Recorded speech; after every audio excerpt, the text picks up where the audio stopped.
आज की इस कहानी में हम उन सबसे आसान और सबसे असरदार तरीकों के बारे में बात करेंगे जिनसे आप अपने घर पर रहकर बिना किसी दवा के अपना पेट साफ बड़ी आसानी से कर सकते हैं।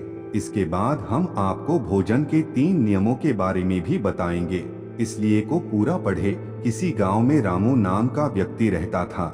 वह अपने पेट को लेकर बहुत ही ज्यादा परेशान रहता था। वह एक दिन एक महात्मा के पास जाता है क्योंकि वह महात्मा आयुर्वेद के बड़े ज्ञानी थे।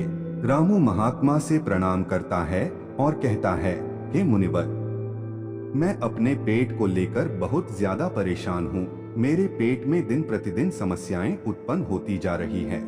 मेरा अच्छे से पेट साफ नहीं हो पाता है। मेरे पेट में बहुत ज्यादा जलन और दर्द होने लगता है। इसके अलावा मुझे मल त्याग करने में भी बहुत ज्यादा होती है। अगर मैं संक्षेप में कहूँ तो मेरे पेट की पाचन क्रिया समय से पहले ही मेरा साथ देना छोड़ रही है।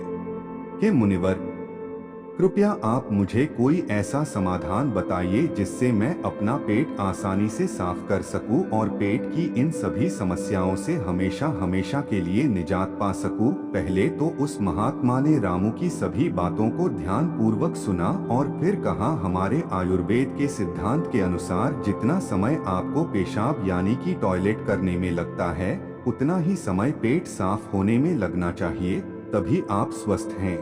लेकिन बहुत सारे लोग टॉयलेट में बहुत देर तक बैठे रहते हैं, मोबाइल चलाते रहते हैं, न्यूज़पेपर पढ़ते रहते हैं, लेकिन उसके बावजूद उनका पेट साफ ठीक से नहीं हो पाता और इसी कारण से उनके मन का संतुलन पूरे दिन बिगड़ा रहता है। बेचैनी, घबराहट, किसी काम में मन ना लगना, ये सब ठीक से पेट साफ न होने की वजह से ही होता है। जब भी आप अपनी किसी भी बीमारी का इलाज आयुर्वेदिक पद्धति के अनुसार करवाते हैं तो सबसे पहले आपके पेट की सफाई की जाती है।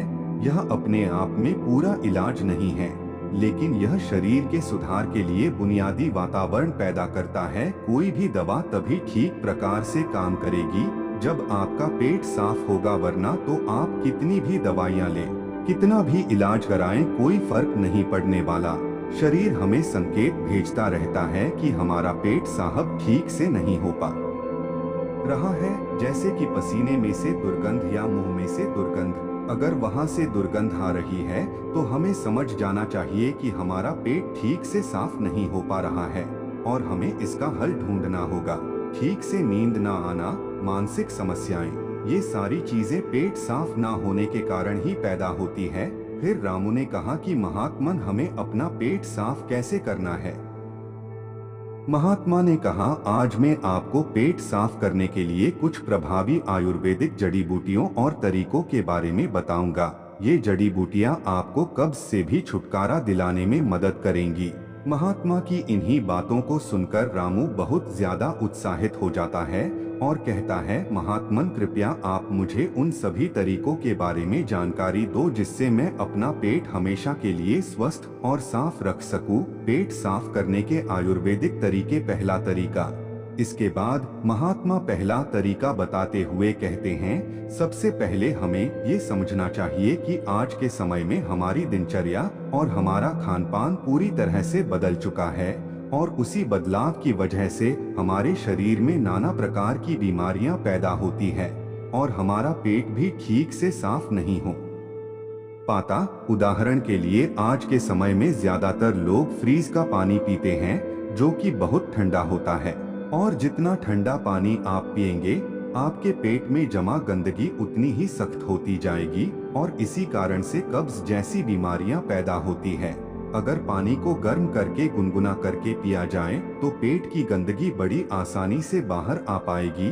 सुबह उठते ही 2 गिलास गुनगुना पानी करके आराम से घूंट घूंट करके पिएं। कुछ लोगों को लग रहा होगा कि घूंट घूंट पानी करके पीने में बहुत समय लगेगा, लेकिन अगर यहाँ पर समय नहीं लगाएंगे, टॉयलेट में समय लगेगा। ये सबसे आसान और घरेलू नुस्खा है जो सब लोग अपना सकते हैं, बस संयम और नियम की जरूरत होती है। देखिए, ठीक तरह से पानी पीना आपकी बहुत सारी बीमारियों को खत्म कर सकता है। जितना हो सके दिन में ज्यादा से ज्यादा पानी पिए, लेकिन याद रहे, ठंडा पानी पीने की बजाय गर्म करके एक गुनगुना पानी पिए। आजकल बाजार में ऐसी बोतलें भी आती हैं कि जिनमें आप जैसा पानी डालेंगे पानी वैसा ही रहेगा। तो आप ऐसी बोतल ले सकते हैं और पानी गर्म करके गुनगुना करके उस बोतल में डाल सकते हैं और जब भी आपको जरूरत महसूस हो आप दिन में उस पानी को पी सकते हैं। लेकिन पानी के संबंध में एक बात जरूर याद रखना कि खाना खाते ही पानी नहीं पीना है। इससे आपकी पाचन क्रिया बाधित होती है। हमारे पेट में जठराग्नि जो होती है वो खाने को बचाने का काम करती है और जब हम खाना खाने के बाद झट से पानी पी लेते हैं तो जठराग्नि शांत हो जाती है और हमारा खाना ठीक से पचा नहीं पाता। इसीलिए खाने के तकरीबन आधे से पौने घंटे तक पानी न पिए। ये भी पता होना चाहिए कि पानी को किस तरह से पिए।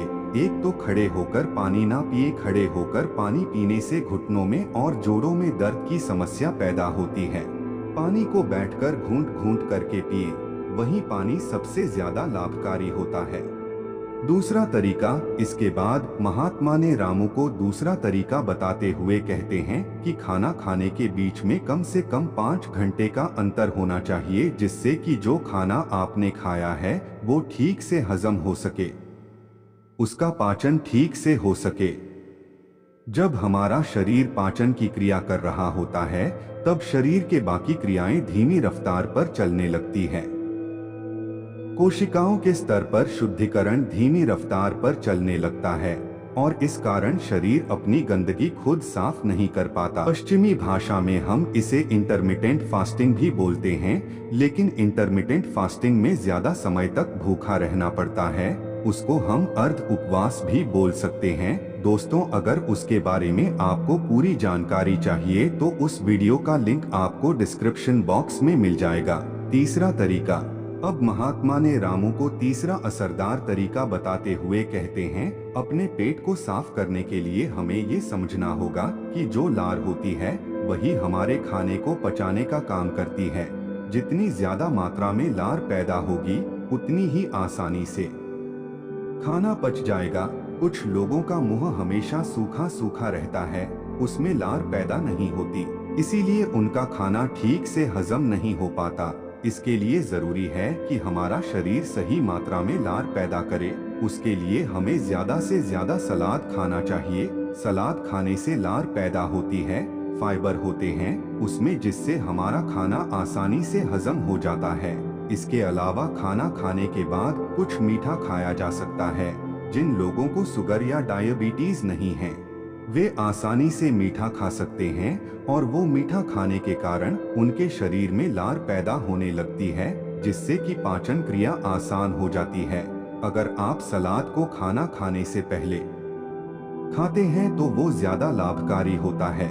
उससे आपकी भूख बढ़ती है और आपके शरीर में लार पैदा होनी शुरू हो जाती है। चौथे तरीके, इसके बाद महात्मा ने रामू को चौथे तरीके में अपनी आहार नली को साफ रखने के बारे में बताया। उसको हम कैसे साफ रख सकते हैं? देखिए, आहार नली में से ही खाना हमारे पेट में जाता है। अगर आहार नली ठीक से साफ नहीं होगी तो हमारे खाने के साथ ऐसे कीटाणु हमारे पेट में पहुंचेंगे जो हमारे शरीर को नाना प्रकार से नुकसान पहुंचाएंगे।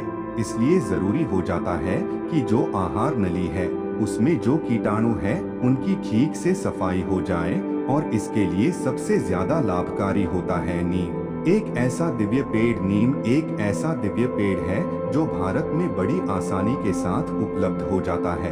हर जगह मिल जाता है। नीम की पत्तियों को और हल्दी को पीसकर एक छोटी सी गोली बन जाती है। कुछ दिनों तक सुबह उठकर उस गोली को पानी के साथ सीधा गटक लिया जाए, जिससे कि आपकी आहार नली पूरी तरह से साफ हो जाए। हमेशा नहीं करना है, ये सिर्फ 7 दिनों तक करें। 7 दिनों में आपकी आहार नली पूरी तरह से साफ हो जाएगी। हर 3 महीने में इसको दोहराते रहें, जिससे कि आपकी आहार नली समय समय पर साफ होती रही और आपके पेट में ऐसे कीटाणु कभी ना पहुंच पाए जो आपकी पाचन क्रिया को बाधित करते हैं। 5वां तरीका, महात्मा ने 5वां और आखिरी तरीका बताते हुए कहा, रामू, यह तरीका उन लोगों के लिए है जिन्हें ज्यादातर समय कब्ज की समस्या रहती है। जिन लोगों को लंबे समय से कब्ज की समस्या है वो अरंडी के तेल का इस्तेमाल करें। रात में सोने से पहले एक गिलास दूध के अंदर आधा चम्मच गुनगुना अरंडी का तेल मिलाकर पिए। एक हफ्ता पीने के बाद पुरानी से पुरानी कब्ज भी ठीक हो जाती है। ये अरंडी का तेल दूध में गुनगुना करके ही मिलाएं और सिर्फ आधा चम्मच मिलानी है। सोने से पहले पीना है। इससे क्या होगा, आपकी आंतों के पास एक चिकनाई की परत बन जाएगी, एक कवच बन जाएगा, जिसका कारण से आपके हाथों में खाना नहीं चिपकेगा, और खाना अगर आंत में नहीं चिपकेगा तो कब्ज की समस्या कभी नहीं होगी। देसी अरंडी का तेल लें। पैकिंग में जो तेल आता है, जो अंग्रेजी होता है, वह उतना लाभकारी नहीं होता है। किसी भी पंसारी से खुले पीपे में से तेल ले। एक तो वो सस्ता भी होगा और दूसरा वो लाभकारी भी ज्यादा होगा। इसके अलावा सोने से पहले त्रिफला का भी सेवन किया जा सकता है। आंवला, बहेड़ा और हरड़ ये 3 ऐसे जादुई फल हैं जिनसे मिलकर त्रिफला बनता है।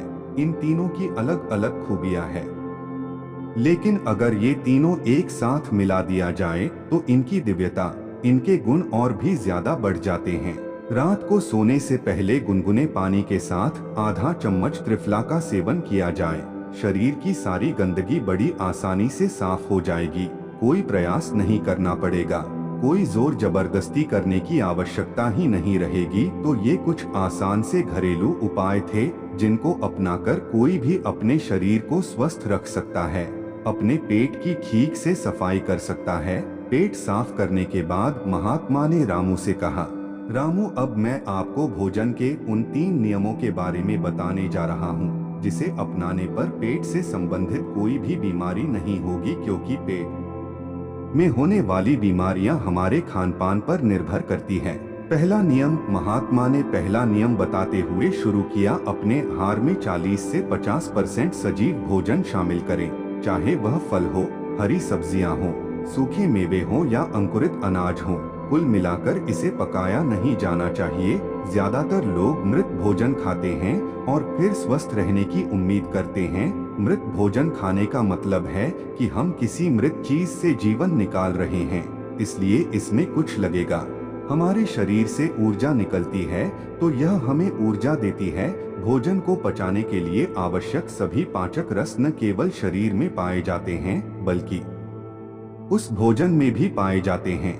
लेकिन जब हम उस भोजन को पकाते हैं तो उसमें से बहुत से पाचक रस नष्ट हो जाते हैं, और जब हम बिना पाचक रसों के खाना खाते हैं तो हमारे शरीर को उन सभी पाचक रसों को दोबारा बनाना पड़ता है जो नष्ट हो गए हैं। लेकिन किसी व्यक्ति का पाचन तंत्र कितना भी अच्छा क्यों न हो, वह उन सभी पाचक रसों को दोबारा नहीं बना सकता जो नष्ट हो गए हैं। दूसरा नियम, रामू ने पूछा, महात्मन दूसरा नियम क्या है? महात्मा ने कहा, दूसरा नियम शुद्ध शाकाहारी भोजन खाएं, यानी जो भोजन पेड़ों से मिलता है, जानवरों से नहीं। मांस, मछली, अंडा न खाएं। प्रकृति ने हमारे शरीर को जानवरों को खाने के लिए नहीं बनाया है। तीसरे नियम, महात्मा ने तीसरे नियम बताया कि बासी भोजन या लंबे समय तक रखा हुआ भोजन नहीं करना चाहिए। 70वें अध्याय के 10वें श्लोक में भगवान श्री कृष्ण कहते हैं कि जो भोजन पकाया जाता है उसे पकाने के 3 घंटे के भीतर ही खा लेना चाहिए, क्योंकि 3 घंटे के बाद वह भोजन तामसिक हो जाता है और उसमें से जीवन समाप्त होने लगता है। इसीलिए भारतीय यौगिक संस्कृति में पका हुआ भोजन किया जाता है। 3 घंटे से ज्यादा रखा तो खाया नहीं। हमारे पूर्वजों ने भी इसी नियम का पालन किया था, इसलिए खाना सीधे चूल्हे से उनकी थाली में आ जाता था। लेकिन आजकल ज्यादातर लोग सुबह का खाना शाम को खाते हैं और रात का बचा हुआ खाना सुबह खाते हैं और कई बीमारियों को निमंत्रण देते हैं। महात्मा ने रामू को तीनों नियम बताने के बाद अपने ध्यान केंद्रित में लग गए और रामू ने महात्मन को प्रणाम किया और वहां से चला गया। तो दोस्तों, यदि आप भी इन 3 नियमों का पालन करोगे तो तुम्हारी बीमारी भी ठीक हो जाएगी और तुम भी ठीक हो जाओगे। ऐसी कहानी बनाने का सिर्फ एकमात्र मकसद है कि इंसान अपना इलाज खुद करना सीखें। पश्चिमी दवाएं, अंग्रेजी दवाएं एक तो काम बहुत कम करती है और काम कर भी जाती है तो वो शरीर में दूसरे नुकसान पहुंचाती हैं जिनका हमें पता ही नहीं होता। लेकिन हमारे आयुर्वेद में वाग्भट जी ने ऐसे बहुत सारे तरीके बताए हैं जिनसे घरेलू नुस्खे अपनाकर अपने शरीर को हमेशा हमेशा के लिए स्वस्थ रखा जा सकता है। तो फिर क्यों हम अंग्रेजी दवाओं की तरफ दौड़ रहे हैं? हमें अपनी सभ्यता, अपनी संस्कृति और अपने ज्ञान पर भरोसा करना चाहिए, उसे अपनाना चाहिए, उसके बारे में पूरी जानकारी लेनी चाहिए। हर घर में जिस तरह से धार्मिक पुस्तकें होती हैं, उसी तरह से अष्टांग हृदयम जैसी किताबें भी होनी चाहिए जिनका रोज अध्ययन करना चाहिए, जिसमें शरीर के बारे में सारी जानकारी उपलब्ध होती है।